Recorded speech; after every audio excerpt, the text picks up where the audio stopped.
آج بڑی گہما گہمی رہی ہے پارلیمان کے اندر بھی. ایک تو ہمیں وہ بھی بتائیے گا کیا بات چیت ہو رہی ہے آپس میں؟ جو کئی وفاقی وزراء کل تک تو بالکل ناواقف تھے کہ کیا ہونے جا رہا ہے. آج جب آپس میں بات چیت ہوئی ہے کوئی خدشات بھی ہیں، کسی نے آپس میں گفتگو کرتے ہوئے خدشے کا اظہار کیا ہے، ہو کیا رہا ہے؟ اور اب حکومت کی حکمت عملی ہے کیا؟ یہ 14 تاریخ جو آ رہی ہے یہ آپ کو لگتا ہے کہ یہ فائنل ہوگی؟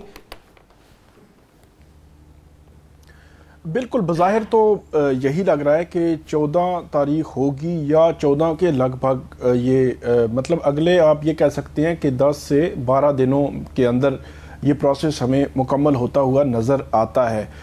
رانا ثناءاللہ صاحب بڑے سینئر وزیر ہیں، حکومتی وزیر ہیں.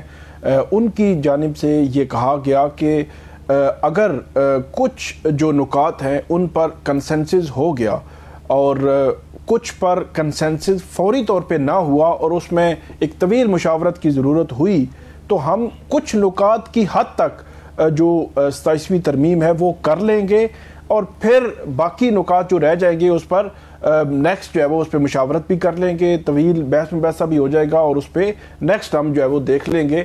تو انہوں نے کہا تھا کہ 27ویں ترمیم 8-10 دنوں میں یہ پروسیس جو ہے وہ مکمل ہوتا ہوا نظر آتا ہے. اگر ساری جو پورا پیکج ہے اس پیکج میں اگر جو ہے وہ بات ہوئی اور اس میں کنسنسس ہو گیا تو وہ بھی اتنے دنوں میں لگ جائے گا. دوسری جو بات جو کی جا رہی ہے کہ کیونکہ کل جو پیپلز پارٹی کا جو سینٹرل ایگزیکٹو کمیٹی کا اجلاس ہے اس اجلاس ابھی ہونا ہے، پی ٹی آئی کی مشاورت ہونی ہے، پیپلز پارٹی کی مشاورت ہونی ہے. اس سے پہلے یہ حکومت کی جانب سے ہمارے ذرائع یہ بتا رہے ہیں کہ پورا ایک میکنزم جو ہے وہ ایک دیا گیا ہے اور نظر آ رہا ہے کہ یہ کیسے جو ہے وہ کن دنوں میں یہ کس فورم پہ جائے گی. تو اس حوالے سے بھی پیپلز پارٹی کے ذرائع یہ کہتے ہیں کہ یہ حکومت کے ساتھ طے ہے کہ آپ پیش کر دیں، آپ سینٹ میں یہ پیش ہوگی پہلے اور اس کے بعد جو ہے وہ کمیٹیز میں چلی جائے گی. جو بل ہے وہ کمیٹیز میں چلا جائے گا اس کی جو آئینی ترمیم کا. اس کے بعد اگر کسی جگہ پہ کوئی اس میں امینڈ کرنا ہوا، کوئی ڈرافٹ میں کوئی ایڈ کرنی ہوئی یا ڈراپ کرنی ہوئی چیز تو وہ بھی ہو جائے گی.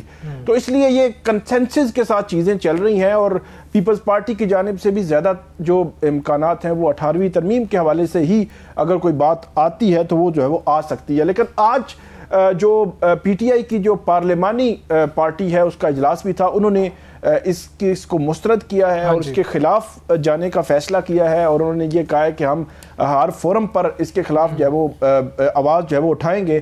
ساتھ ہی ساتھ جو بیرسٹر گوہر ہیں انہوں نے بڑی نپی تلی آج سپیچ بھی کی جو پارلیمنٹ کے فورم پر قومی اسمبلی کے اجلاس میں، اور انہوں نے ایک مطالبہ یہ کیا کہ جو یہاں پہ اپوزیشن لیڈر ہیں ان کا نوٹیفیکیشن کریں.